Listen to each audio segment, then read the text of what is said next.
இப்போது நாங்கள் முதல் தகவலாக பொதுமக்களுக்கு பிரயோஜனமுள்ள ஒரு தகவல் பற்றி பார்க்க இருக்கிறோம். விசேட நுளம்பு ஒழிப்பு வாரத்தில் அதிகாரிகள் அதிரடி சோதனையை நடத்தியிருப்பதான செய்தினை இன்றைய தினம் தினகரன் பத்திரிகை பிரதான தலைப்புச் செய்தியாக கொண்டு வந்திருக்கிறது. உங்களுக்கு தெரியும், மழையுடனான காலநிலை மீண்டும் ஆரம்பித்திருப்பதன் காரணமாக பல்வேறு இடங்களில் டெங்கு நோயினுடைய தாக்கமும் அதிகரித்து வருகிறது. இவ்வாறான ஒரு நிலையில் 1,28,824 இடங்களில் தீவிர பரிசோதனை மேற்கொள்ளப்பட்டிருப்பதாகவும் 3,916 இடங்களுக்கு சிவப்பு எச்சரிக்கை விடுக்கப்பட்டிருப்பதான செய்திகளும் தரப்படுகின்றன. 1,470 இடங்கள் தொடர்பில் சட்ட நடவடிக்கை எடுக்கப்பட இருக்கிறது என்பதுவே இங்கு வெளியாகியிருக்கிற முக்கியமான தகவல். எனவே நாடளாவிய ரீதியில் டெங்கு நோயின் தாக்கம் மற்றும் அறிகுறிகள் தென்பட்டுள்ள நிலையில் விசேட சுற்றுலா நடவடிக்கைகள் முன்னெடுக்கப்பட்டு வருவதற்கு இணங்கவே இவ்வாறு கடந்த வாரத்தில் 1,28,824 இடங்கள் பரிசோதனைக்குட்படுத்தப்பட்டிருக்கின்றன. இவற்றில் 31,145 இடங்கள் நுளம்புகள் உருவாகும் இடங்களாக இனங்காணப்பட்டிருப்பதாக சுகாதார அமைச்சு இவ்வாறு அறிவித்திருக்கிறது. அந்த வகையில் நுளம்புகள் உருவாகும் 3,916 இடங்கள் தொடர்பில் சிவப்பு எச்சரிக்கை விடுக்கப்பட்டிருப்பதோடு அதேபோன்று 1,470 இடங்கள் குறித்து சட்ட நடவடிக்கை எடுப்பதற்கு தீர்மானிக்கப்பட்டுள்ளதாகவும் சுகாதார அமைச்சு கூறியிருக்கிறது. நாடளாவிய ரீதியில் டெங்கு நோய் அதிகரித்து வரும் நிலையில் இந்த விசேட நுளம்பு ஒழிப்பு வாரம் கடந்த 19ஆம் தேதி முதல் 24ஆம் தேதி வரை நடைமுறைப்படுத்தப்பட்டது. இந்த விசேட வேலை திட்டத்தின் போது நுளம்பு முட்டைகள் காணப்படும் 6,077 இடங்கள் என காணப்பட்டிருக்கின்றன. பருவப்பெயர்ச்சி மழையுடனான சீரற்ற காலநிலை காரணமாக டெங்கு நோயாளர்களின் எண்ணிக்கை மேலும் அதிகரிக்கலாம் என சுகாதார அமைச்சர் அறிவுறுத்தி இருக்கிறது. இந்நிலையில் சுகாதார மற்றும் ஊடகத்துறை அமைச்சர் நலிந்த ஜெயதிச, அமைச்சின் செயலாளர் விசேட மருத்துவ நிபுணர் அனில் ஜெயசிங்கவுக்கு வழங்கிய பணிப்புரையின் பேரிலேயே இந்த விசேட டெங்கு ஒழிப்பு வேலை திட்டம் முன்னெடுக்கப்பட்டிருக்கிறது.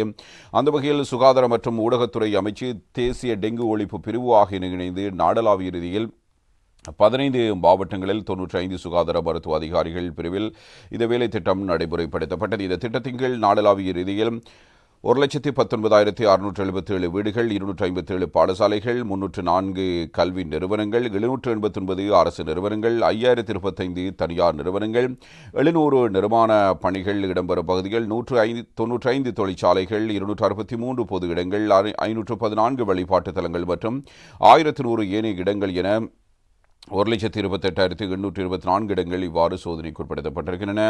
இந்த வேலை திட்டத்தின் மூலம் பெற்றுக்கொள்ளப்பட்ட பிரதிபலன்களை நீண்ட காலத்துக்கு முன்னெடுத்துச் செல்வதற்காக தமது வீடுகள் மற்றும் அலுவலகங்கள் உள்ளிட்ட சுற்றுச்சூழல் பகுதிகளில் நுளம்புகள் உற்பத்தி இடம்பெறாத வகையில் துப்புரவை பேணுமாறு சுகாதார அமைச்சு தெரிவித்திருக்கிறது. ஆக குறைந்தது ஒரு வாரத்தில் ஒரு மணித்தியாலத்தையாவது அந்த பகுதிகளை துப்புரவு செய்வதற்கு ஒதுக்குமாறு சுகாதார அமைச்சின் சில பொதுமக்களிடம் இந்த விசேட வேண்டுகோளை இவ்வாறு விடுத்திருக்கிறார். எனவே சுகாதார அமைச்சினுடைய செயற்பாடுகள் மட்டுமல்ல, பொதுமக்களும் இது தொடர்பில் கூடுதல் அக்கறையோடு செயற்பட வேண்டும் என்பது இங்கே நாங்கள் கவனத்தில் கொள்ள வேண்டிய விடயம்.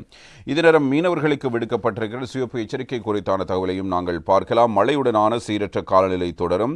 100 மில்லிமீட்டரில் அதிக மழை வீழ்ச்சி, மீனவர்களுக்கு சிவப்பு எச்சரிக்கை என்பதாக இந்த செய்தி இவ்வாறு தரப்படுகிறது.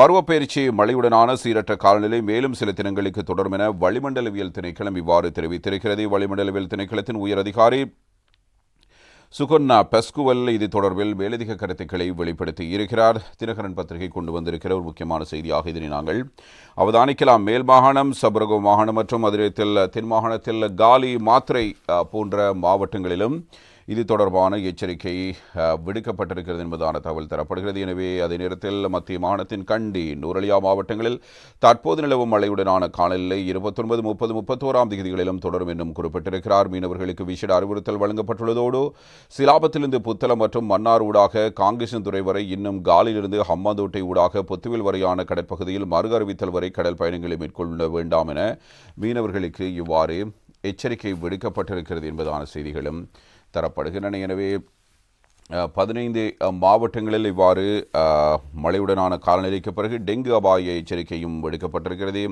அதிலும் குறிப்பாக 4,000 இடங்கள் இனங்காணப்பட்டிருக்கின்றன.